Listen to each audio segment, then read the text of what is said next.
Welcome back into another episode of the Spaceman 2.0 Phoenix Truth Rising Show. Here to help you grow in the knowledge and wisdom of truth, and the truth will set you free. We're going to continue on with part 12 of Creation, the Sacred Universe, the Incubation of the Phoenix, a spiritual story. Continuing on with adjustment. Consciously or unconsciously, the ones we contact and touch who can accept possibilities of perception changes begin to more thoroughly accommodate the flow of spirit. At times, they change radically and attribute their transformation to this or that mechanism. We simply enjoy the experience. We do not care how the change comes about, as long as it does come.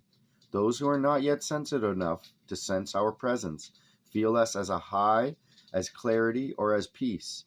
All we touch are changed in some way, even in the unknowing. The touch is something to leave one changed forever. If it seems to these people that the changes originate within themselves, this is all the better, for in fact they do. We do not bring the presence of God. That already exists with everywhere. We assist in the removal of conceptual and emotional blocks to prevent the full experience of that presence. We work with all who are sympathetic, simple, and sincere people who feel our spirit moving up, but for the most part, only within the context of their current belief system to allow growth and to change without shock to the system's learned patterns. Through communication such as these, we are forging more concise conceptual tools that these individuals and others can use to free themselves. Often, these tools are still too conceptual for the masses they contain, but they are useful at this time in loosening the bars of the conceptual prisons in which so many individuals still function. If you found yourself in hell, it might be appropriate to grab a pitchfork and fight your way out. In a sense, this is the nature of our conceptual work. Once out of hell, you would no doubt set the pitchfork aside, for the tool would only be a further burden to be carried about. These concepts that we are providing at this time are strictly transitional, to be used only until such time as you no longer need them. Their ultimate purpose is the dissolution of subjective thinking. We give them freely to assist your race in releasing itself from the spell of fear and reason. Reason is a beautiful and useful process when it springs from the right premise, but the right premise is seldom the starting point for fearful creatures caught in a net of subjectivity. Only when reason is returned to its proper place in the spiritual structure of true intelligence and used wisely in the consciousness of the Christ will it once more begin to serve the needs of the whole.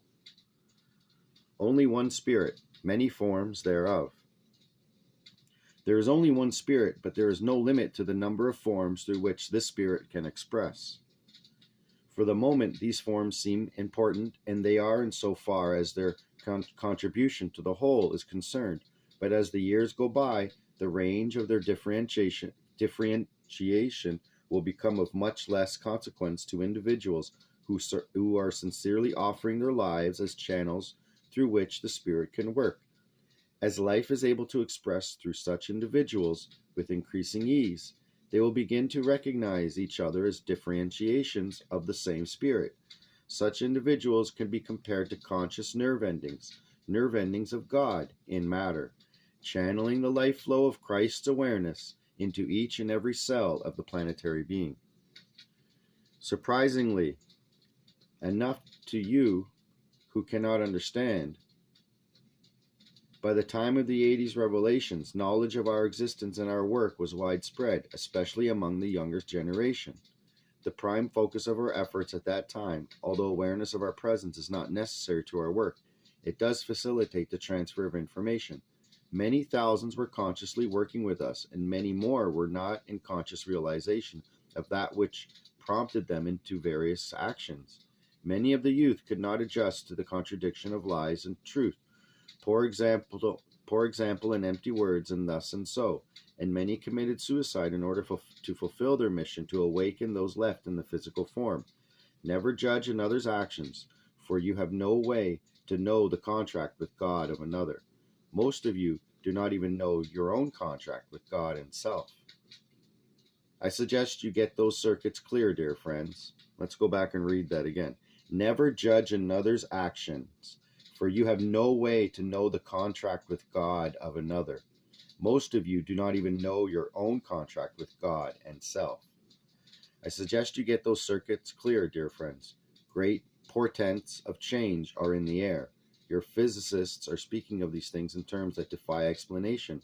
Your psychologists are abandoning the sinking ships of conventional rationality. Your religions are exploding beyond the confines of their dogma and the rediscovery of spirit.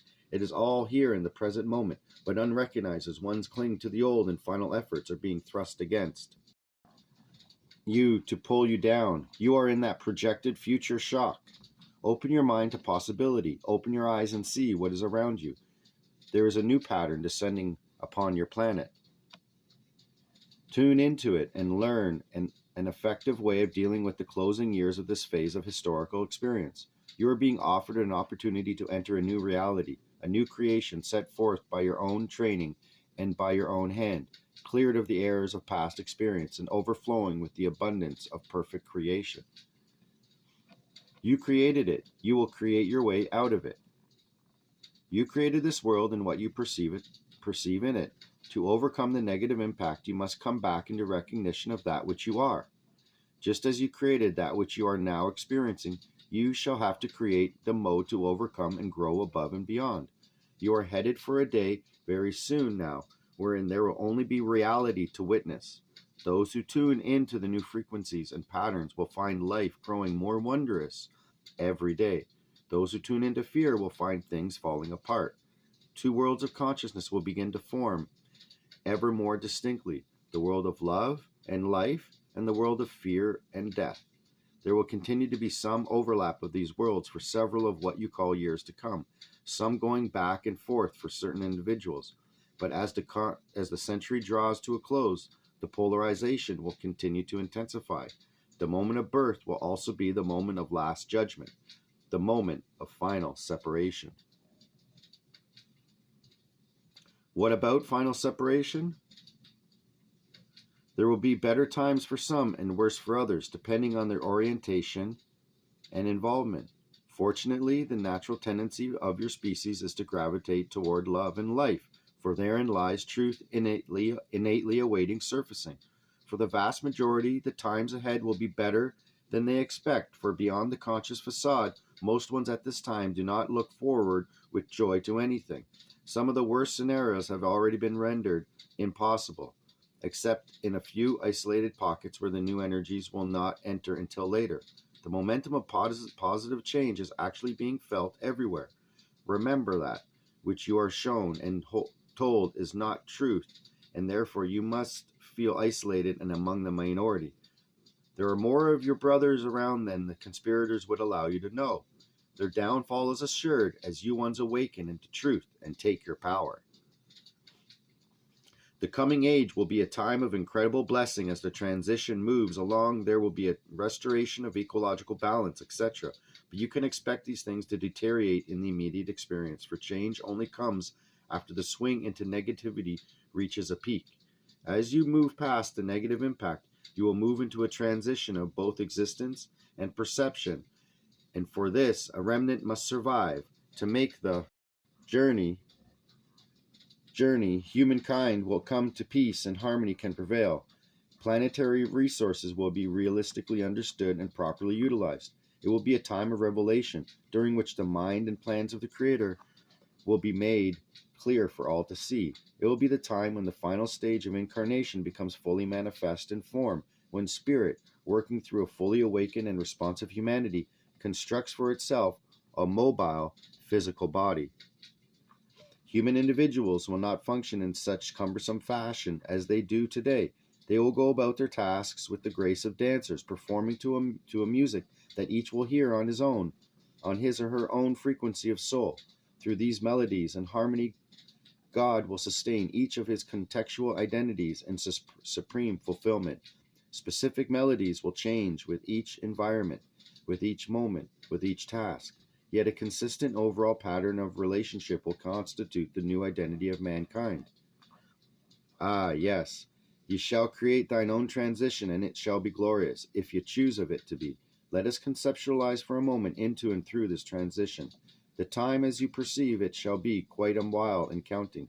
Meanwhile, from a perspective of spirit, there will be growing through the instrumentality of the human species a physical body capable of universal exploration. The completed body will resemble a reflection of your species in design and structure, for lack of better explanation. Then, in the proper sequence of cycles, the completed physical body, incorporating much of the Earth's biological life, will depart from this recognized planet, somewhere around 1,000 years later in your counting. I choose to refrain describing the appearance of this newly birthed being, for it shall be of your design, but you will be in recognition. It will function much like the microcosmic body, with all organs represented, for remember, you now have a living, breathing, and thinking planet. It will be fueled by a fuel all will have learned to live on by that time. Light. And then the wondrous journey. For its design will allow speeds to slightly less than the speed of light, but you will not be constricted to the limits. If you wish to travel faster, my friends, you have only to use your non-physical vehicles, just as do we. It is projected that from the human cellular perspective, the construction of this body will be a gloriously enjoyable 1,000-year period of intercontinental cooperation. From a spiritual perspective, it will be the birth of an organism the likes of which the universe has never seen. As you ones come into your graduation, as the greatest gathering of interstellar space vehicles ever assembled leaves the Earth in graceful transformation, the Christ child will slowly get up, look around, and push itself off into space. Yours is not a tame God to be confined in reverent concepts, but a vibrant, playful energy, the very soul and spirit of life. He comes to Earth not to be somber and devout, but to dance, sing, and enjoy that which he has created. Do not allow the gravity of your planet to weigh upon your consciousness. You have been aware of the effect of gravity on material objects, but it has only been recently in your outer travels that you have begun to realize that which holds you to the physical and enslaves you to the physical binds and limits consciousness as well. You have been misled and brought down by the very physical concepts which are set forth to entrap you into the false path of a destiny of separation. You will find that the physical is only a mockery of the delights of experiences of spirit and consciousness. As a species, you first begin to sense this when human beings entered into orbital patterns around the Earth. In the farthest reaches of the planet's atmosphere, gravity was felt for the very first time as courtship instead of marriage. Were you listening to the reports of those first human space travelers? They were not alone in their capsules. The entire species was present with them in consciousness as the collective historical preconceptions began to fall away. Many among you looked out of their eyes and shared the feelings they felt. So I'm going to continue on with part 13, where we get into the incubation of the Phoenix, the Christ child awakens. So with that being said, this is the Spaceman 2.0. Thank you for tuning in. I'll be back with another episode. It's the Spaceman 2.0, and